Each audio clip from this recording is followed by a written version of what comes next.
pour le vaccin à l'automne. Le député d'Ottawa-Sud.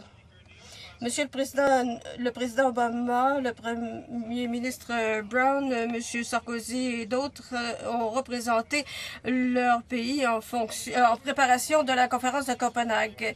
Le Premier ministre du Canada, lui, a préféré reprendre son jet pour revenir à Toronto en laissant les partenaires régler la préparation de cette conférence. Le tout pour une tasse de café. Elle aura coûté bien cher. Quand le Premier ministre assumera-t-il ses responsabilités?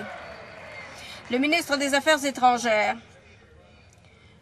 Monsieur le Président, contrairement à ce que dit mon collègue, le Premier ministre ne s'est pas lavé les mains de ses responsabilités. Il les a assumées et nous travaillons ensemble. Monsieur le Président, pour ce qui est du travail d'équipe, je viens du Québec et je peux dire qu'il n'y a pas d'équipe de l'autre côté. Il y en a deux et c'est pourquoi il n'y a pas de député pour Bourassa. Le député d'Ottawa-Sud.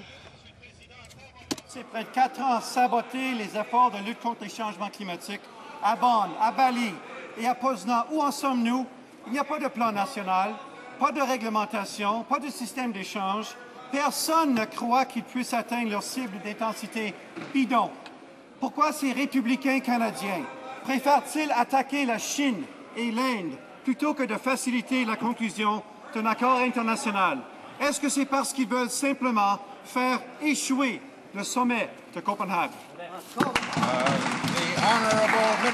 Le ministre de l'Environnement. Monsieur le Président, nous allons continuer de travailler avec les Nations unies. Au cours de la semaine dernière, j'ai participé au processus des Nations unies, tout comme le Premier ministre. Il y a eu un forum des principales économies convoqué par le président des États-Unis, en plus du dialogue avec le Groenland lancé par le président de la conférence de Copenhague. Nous continuons de collaborer avec nos partenaires internationaux, avec nos alliés pour mettre au point une proposition à Copenhague qui correspondra à nos obligations, ce que les libéraux n'ont jamais fait.